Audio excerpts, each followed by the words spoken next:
Article 1. Whether this is a good definition of eternity, the simultaneously whole and perfect possession of interminable life?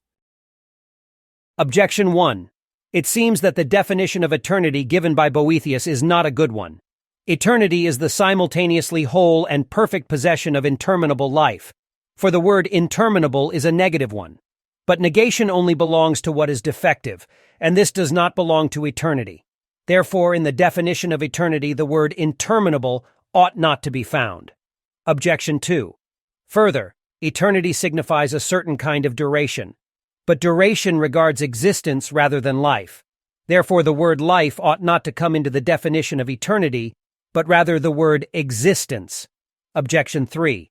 Further, a whole is what has parts. But this is alien to eternity, which is simple. Therefore, it is improperly said to be whole. Objection 4. Many days cannot occur together, nor can many times exist all at once. But in eternity, days and times are in the plural, for it is said, His going forth is from the beginning, from the days of eternity. Micah 5:2. And also it is said, according to the revelation of the mystery hidden from eternity. Romans 16:25. Therefore, eternity is not omni-simultaneous. Objection 5. Further, the whole and the perfect are the same thing. Supposing, therefore, that it is whole, it is superfluously described as perfect. Objection 6. Further, duration does not imply possession, but eternity is a kind of duration. Therefore, eternity is not possession.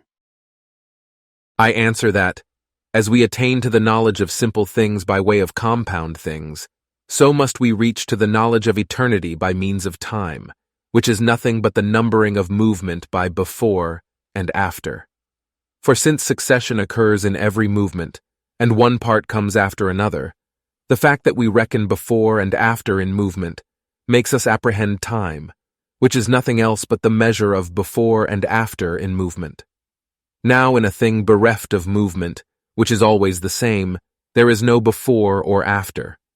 As therefore the idea of time consists in the numbering of before and after in movement, so likewise in the apprehension of the uniformity of what is outside of movement consists the idea of eternity.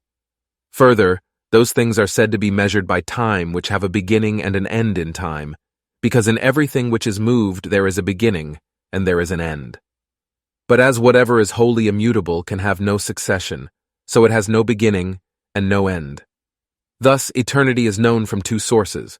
First, because what is eternal is interminable, that is, has no beginning nor end, that is, no term either way. Secondly, because eternity has no succession, being simultaneously whole. Reply to objection 1. Simple things are usually defined by way of negation, as a point is that which has no parts. Yet this is not to be taken as if the negation belonged to their essence, but because our intellect which first apprehends compound things cannot attain to the knowledge of simple things except by removing the opposite. Reply to objection 2. What is truly eternal is not only being but also living, and life extends to operation, which is not true of being. Now the protraction of duration seems to belong to operation rather than to being, hence time is the numbering of movement. Reply to objection 3. Eternity is called whole, not because it has parts, but because it is wanting in nothing. Reply to objection 4. As God, although incorporeal, is named in Scripture metaphorically by corporeal names, so eternity, though simultaneously whole, is called by names implying time and succession. Reply to objection 5. Two things are to be considered in time: time itself, which is successive, and the now of time, which is imperfect. Hence the expression simultaneously whole is used to remove the idea of time, and the word perfect is used to exclude the now of time. Reply to objection 6. Whatever is possessed is held firmly and quietly. Therefore, to designate the immutability and permanence of eternity, we use the word possession.